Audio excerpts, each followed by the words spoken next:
When they tell you you have 12 to 18 months to live, it's definitely a wake-up call.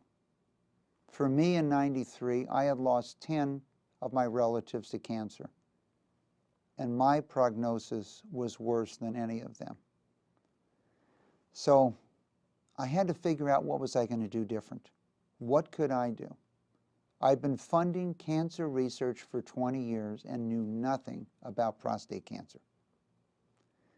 So the goal was, you have to change a paradigm.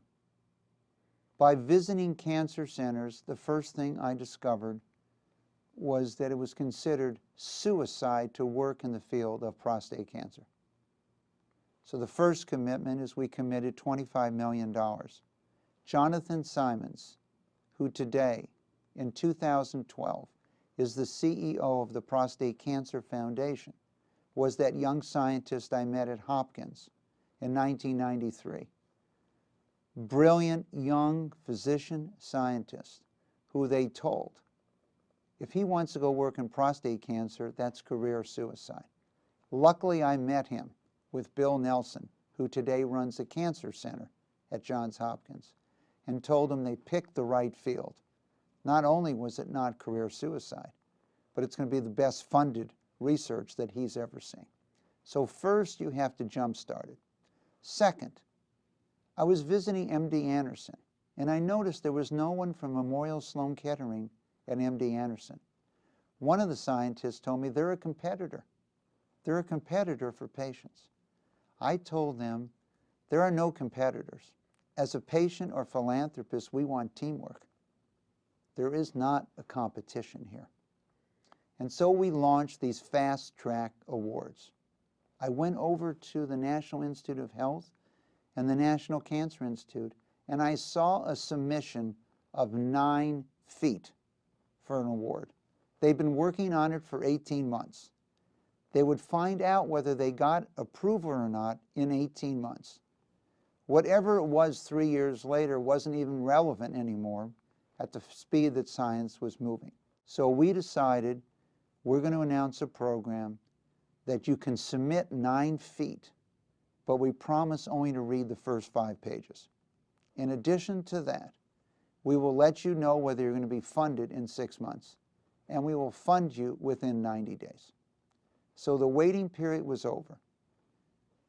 Third, most scientists were spending half their time, or 2/3 of their time, trying to raise money. Therefore, we'll go help raise money for you. We can increase your productivity by 100% or by 300% by letting us take responsibility for raising money for your programs and you taking responsibility for focusing full-time on your program. Now, many people said, you know, our work is so important that we can't share. We're going to have an article in Nature coming out in 12 months. And I told them, I understand your work is so important. Our funding is only for those that work is not as important as yours. Okay? The people we fund have to share. They have to share with others. We can't wait 12 months. And so because your work is so important, you'll have no trouble getting whatever funding you need for your program. We're going to give all of our money to those that share. Within 6 months, every single person that told us they could not share, shared. Fourth, go public. I looked at a program at Hopkins. They spent 12 years identifying families where more than 2 people in a family had had prostate cancer, going to individual doctors and scientists and looking for referrals.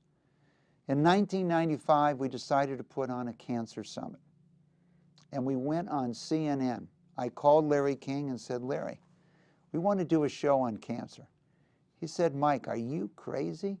People get depressed by a show on cancer. I told Larry, do you know 1 in 2 men and 1 in 3 women get cancer? He says, this is rating sweeps. I need high ratings.